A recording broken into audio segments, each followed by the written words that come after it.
Φίλες και φίλοι μου αγαπημένοι, και πάλι μαζί στην κουζίνα μου και στο κανάλι μας. Σήμερα, Μιχάλη μου, θα φτιάξω ακόμα ένα νηστίσιμο φαγητό. Θα φτιάξω φάβα. Και πραγματικά είναι απόλαυση.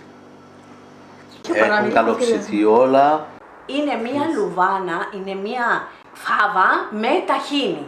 Εμείς, φίλες μου, στην Κύπρο τη λέμε λουβάνα. Τούτον γίνεται πιο χυλωτό. Και συνηθίζω τα τελευταία χρόνια να την κάνω και τούτη, Μιχάλη. Ήδη την έχω κάνει την περασμένη εβδομάδα, νηστείες, ωραίο φαγητό. Κάντε την, δέστε τη μέχρι τέλους πώς τη φτιάχνω και θα σας αρέσει πάρα πολύ. Τα υλικά μας είναι 400 γραμμάρια φάβα. Είναι τούτη που βλέπετε εδώ. Την έχω βάλει περίπου μία ώρα σε κρύο νερό να μουλιάσει. Θα την ξεπλύνω και θα την στραγγίξω να την βάλω στο φαγητό μου. Επίσης, θέλω ένα μέτριο κρεμμύδι, περίπου 200 γραμμάρια κομμένο έτσι όπως το βλέπετε. Έναν καρότο, 180 γραμμάρια, το έχω κόψει σε φετούλες. 3 σκελίδες σκόρδο, μέτριες. Έναν κύβο λαχανικό. Δείχνω πως κάνω τους κύβους λαχανικό, φίλες μου, μπορείτε να τους δείτε και να τους φτιάξετε. Μία κουταλιά κέτσαπ, περίπου 15 με 17 γραμμάρια. Εδώ έχω ελαιόλαδο, είναι μισό ποτήρι, 100 ml. Μισό ποτήρι χυμών, είναι ανάμειχτος, λεμόνι και κιτρόμυλο, 100 ml. Το περισσότερο είναι λεμόνι. Το περισσότερο είναι ωραία μέσα στη φάβα, μέσα στη λουβάνα, να μπει και λίγο κιτρόμυλο. Είναι το νεράντζι, που εμείς τα νεράντζια τα λέμε κιτρόμυλα στην Κύπρο. Και έχω και 3 κουταλιές ταχίνι, 90 γραμμάρια. Δηλαδή θα φτιάξουμε φάβα με ταχίνι. Και θα το αλατίσουμε με καμιά κουταλιά αλάτι, εξαρτάται ο καθένας πόσο θέλει. Θα βάλω και το κάρι μου, Μιχάλη μου, μισό κουταλάκι, το πιπεράκι το φρέσκο αλεσμένο, τούτον είναι μαύρο, μαύρο πιπέρι, και επίσης θα βάλω και λίγο πιπέρι καυτερό, τσίλι, να δώσουμε γεύση. Και επίσης θέλω περίπου 1500 ml χλιαρό νερό. Θα το πάρει όλο? Θα το πάρει όλο, Μιχάλη μου. Εν τω μεταξύ, όταν κρυώσει και θέλουμε να φάμε την επόμενη ημέρα, μπορούμε να προσθέσουμε χλιαρό νερό και να αραιώσουμε τη φάβα μας. Μιχάλη μου, η μαγειρική δεν είναι όπως η ζαχαροπλαστική. Την προσαρμόζεις, εξαρτάται από το όσπριο που θα χρησιμοποιήσεις. Δεν είναι ανάγκη από την αρχή να προσθέτουμε όλων των νερών σε τούτα, διότι χάνουν τη γεύση τους και τα φασόλια και ό,τι άλλο όσπριο. Πρώτα απ' όλα θα πάρω τη φάβα μου, τη λουβάνα μου, να την ξεπλύνω και να την στραγγίσω στο σουρωτήρι μου για να την χρησιμοποιήσω. Αρχίζουμε, φίλες μου, αυτενούμε τη φλόγα μας. Ανάβεις τη φλόγα λοιπόν. Να βάλω το λαδάκι μου. Έτσι το ελαιόλαδο. Άφησα περίπου 30 ml ελαιόλαδο. Θα το βάλεις στο τέλος. Στο τέλος, μπορεί να τελειώσει, θα βάλεις το κρεμμύδι. Κόβεις το σκόρδο. Το κόβεις έτσι μικρά κομματάκια και το προσθέτεις. Ναι, κόβω το σκόρδο μου σε μικρά κομματάκια όσο μπορούμε. Μπαίνει και το καρότο, Μιχάλη. Σε φετούλες, λεπτές, όχι πολύ χοντρές. Θα μπει και η κέτσαπ τώρα ή μετά? Σε λίγο. Έτσι να γυαλίσουν. Δεν θα το αφήσω να κοκκινήσει. Όχι, απλώς να γυαλίσει. Να πάρει μια γυαλάδα. Άρα να λαδώσει. Να λαδώσει αυτό. Αυτή η λέξη. Να πάρουν λάδι τα υλικά μας, το ελαιόλαδο. Θα μπει η κέτσαπ μου για να δώσει άρα γεύση. Άρα προσθέτεις και την κέτσαπ. Επειδή είναι νηστίσιμα, πρέπει να τους δώσουμε μια γεύση. Έλα, Μιχάλη μου, το κουτσί. Πάρ' το από εκεί. Τώρα έρχεται και η φάβα. Τρεγγισμένη και πάει και η φάβα, η λουβάνα μας. Είναι ξεφλουδισμένη όπως την βλέπω. Έτσι τη χωράζουμε. Εσύ που είναι με τη φλούδα της. Φάμε. Θα της δώσουμε ένα γυρό, όπως λέω εγώ. Ένα ανακάτωμα να λαδώσει για τούτη. Α, μπράβο, θα της δώσω ένα γυρό. Έτσι. Θα προσθέσω αλάτι. Να θέλει μια κουταλιά, φίλες μου, αλάτι. Θα τα δοκιμάσουμε και στο τέλος. Να κατεύχομαι φρεσκοτριμμένο πιπεράκι. Όλα βάρτε τα φρεσκοτριμμένα να δώσουν τα αρώματα τους, να αλεστούν εκείνη την ώρα, ώστε να βγάλουν τα αρώματα τους. Είναι πιο ωραία. Θα βάλουμε και λίγο τσίλι, προσεκτικά στο τσίλι. Να μην μας πέσει πολύ. Και θα βάλω, ανοίξαμε και το κάρι, φίλες μου, και θα βάλω μισό κουταλάκι κάρι νερού. Εσείς μπορεί να βάλετε και πιο λίγο. Το νερό δίπλα το έχω χλιαρό. Δεν θα το ρίξω όλο. Αυτό είναι 1,5 λίτρο. 1,5 λίτρο, αλλά φίλες μου δεν θα το ρίξω όλο. Θα το αφήσω Να δούμε να χυλώσει. Πήρε 1300. Πρέπει να φύγεις 200 ml πίσω. Θα αφήσεις 200 ml νερό πίσω. Ναι. Για να μπουν 1300 ml νερό. Στα 400 γραμμάρια φάβα. Και την άλλη φορά να φύγα και δεν βάλα. Μάλιστα. Αν χρειαστεί δεν θα το βάλουμε. Επειδή έχει φουσκώσει και η φάβα σου, ήταν μέσα στο νερό μια ώρα και μούλιαζε. Ναι, και όσον σημαίνει απορρόφησε νερό. Ακριβώς. Δεν την έβαλαμε στεχνή να την ξεπλύνουμε απλό και να την βάλουμε. Έχει τραβήσει νερό.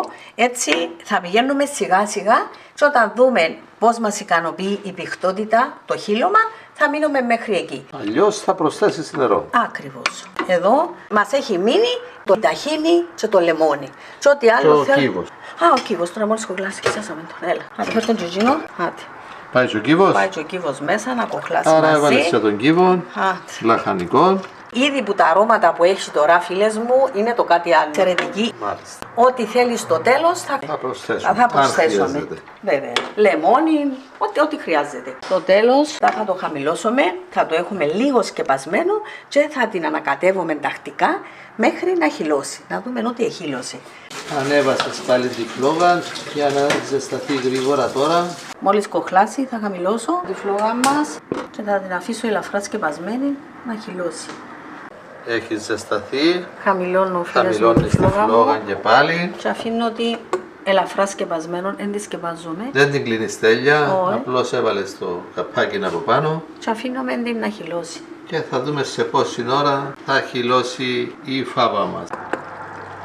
Να κατέβουμε την θέλει και ανακάτεμα. τακτικά. Φίλες και φίλοι μου, κατά διαστήματα την ανακατεύω Το καρότο να ψηθεί, το κρεμμύδι. και η φάβα μας. Πόση ώρα είναι εσύ? Ήταν και 23, είναι και 40, έχει 17 λεπτά. Μετά από 17 λεπτά Τι ωραία που έγινε.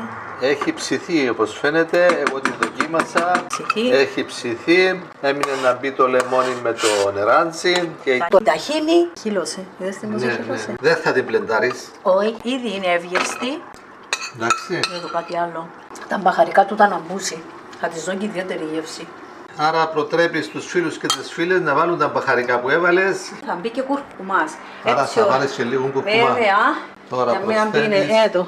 Μια μπινελιά Μια κουρκουμά. μπινελιά κουρκουμά. Με τούτο το χρώμα πάει και ο κουρκουμάς. Ωραία. Άντε φίλες μου, πάρτε. Ελίζα είναι τον πικάντικο. Ε. Των γεύσεων. Το γεύσιο, να δώσω ένταση, να δώσω. Δείτε τι ωραία που χύλωσε. Ναι. Τι ωραία. Όχι απλώς να γεμίσουμε το στομάχι. Όχι, είναι μόνο να γεμίζουμε το στομάχι. Πρέπει να τρώμε και ωραία Να το πράγματα. απολαμβάνουμε. Ακριβώς. Το φαγητό. Να βελτιώνει την ψυχολογία μας. Βέβαια, δεν είναι τα ωραία που χύλωσε. Τελειώνει.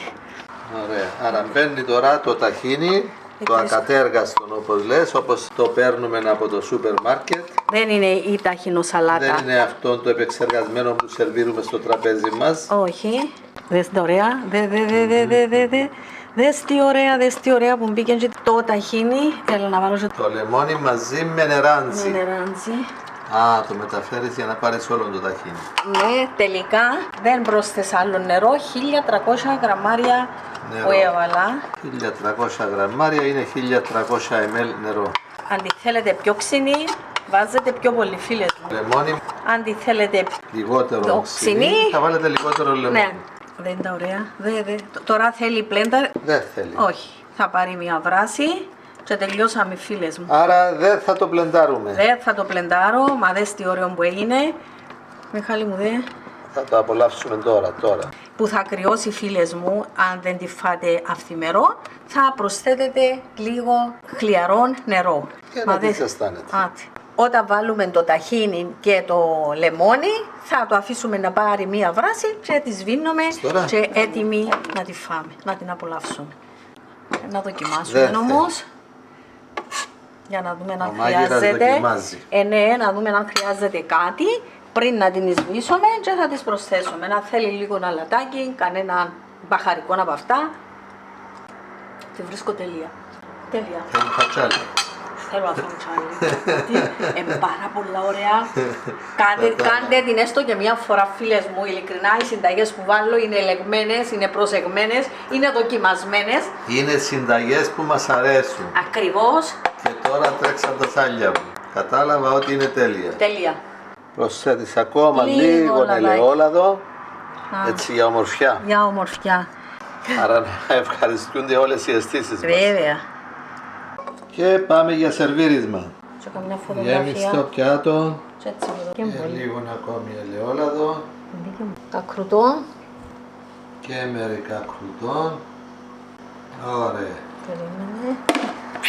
Και καμιά ελιά μαύρη και λίγες ελιές μαύρες. Βάλουμε και μαϊντανό.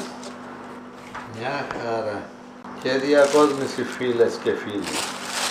Μα είπαμε. Από την Ελίζα με πολύ αγάπη. Σίγουρα. Ακόμη μια υπέροχη νηστίσιμη συνταγή. Φάβα με ταχίνι. Άντε, περιμένω. Τα σάλια μου τρέχουν. Άντε Λίζα. Ωραία. Μπράβο. Άτε φίλες μου, ακόμα μια συνταγή από μένα με πολύ αγάπη για την οικογένεια μου και για όλους εσάς. Δεν την Που μας ομορφιά. αγαπάτε και σας αγαπάμε. Φαίνεται και το καρότο μέσα, βλέπεις το. Και καλό Πάσχα να φτάσουν. Σίγουρα. Ωραία. Άντε, ώρα να την απολαύσουμε. Okay. Φίλες και φίλοι, μην καθυστερείτε. Φτιάξτε και απολαύστε αυτήν την υπέροχη φάβα νηστίσιμη με ταχίνι. Και όχι μόνο τις νηστείες. Έχει χυλώσει ωραία όπως βλέπετε. Χωρίς πλεντάρισμα. Ναι, μα δείτε πως έλειωσε σε 17 λεπτά μόνο. Σιγεία. Εντάξει, τούτον εξαρτάται Μιχάλη μου και από τη φάβα. Είναι φανταστική φίλες και φίλοι, νοστιμότατη με τα μπαχαρικά που της έβαλε η Ελίζα. Κουρκουμά, κάρι, τσίλι, πιπέρι. Ωραίο να. Φτιάξτε την ακριβώς όπως σας τη δείχνει η Ελίζα. Μιχάλη μου, να σου πω και κάτι. Μπορεί ένα φαγητό να το φας και να μην είναι καλομαγειρεμένο και να μην σου αρέσει. Βεβαίως. Και όταν είναι καλομαγειρεμένο και σωστά μαγειρεμένο, είναι μία απόλαυση. Επομένως, μην απορρίπτετε φαγητά, φίλες μου. Δοκιμάστε τα, γιατί το έχω πάθει κι εγώ. Όταν ήσουν μικρή. Όταν ήμουν μικρή, δοκιμάστε τα, κάντε τα όπως σας λέω, βάλτε τα μέσα στα αγαπημένα σας και θα αλλάξετε γνώμη για κάποια φαγητά. Αυτά είναι τα κρουδόν που Τα δείχνουμε κρουδόν, σε άλλο βίντεο. ναι. Και έτσι έχετε πάντα ψωμί διαθέσιμο. Εγώ τα έφτιαξα, φίλες μου, με παγιάτικο ψωμί. Φανταστική. Πάρα πολλά ωραία. Φίλες και φίλοι μου, κάτι άλλο που θέλω να επισημάνω, η μαγειρική δεν είναι μόνο μαγειρική, αλλά είναι και διαχείριση των υλικών. Βέβαια. Μην πετάτε το κάθε τι που θα αγοράζετε, να ξέρετε ότι το χρειάζεστε και εάν σας μείνει, αξιοποιήστε το ή ψωμί ή οτιδήποτε άλλο. Μην τα πετάτε. Είναι πάρα πολλά ωραία. Πραγματικά είναι απόλαυση. Σας αφήνω φίλοι και φίλες, να είστε όλοι καλά, καλό Πάσχα σε όλους. Τα καλύτερα σας ευχόμαστε και θα το απολαύσω όλο το πιάτο με την ησυχία μου. Ησυχία σας. Ακολουθάτε μας στις συνταγές μας, βάρτε τα στα αγαπημένα σας. Μην ξεχάσετε να δώσετε ένα like και σε αυτήν την υπέροχη συνταγή. Όσοι είστε νέοι στο κανάλι μας και δεν κάνατε ακόμη εγγραφή, ένα κλικ στο εγγραφή και ένα κλικ στο κουδουνάκι για να ενημερώνεστε μόλις ανεβάζουμε νέα βίντεο. Καλή Να συνέχεια. είστε όλοι καλά. Χρόνια πολλά σε όλους. Ήταν ό,τι έπρεπε. Για αυτές τις μέρες, Δεν καταλάβεις νηστεία. Δεν στερείς σε τίποτε.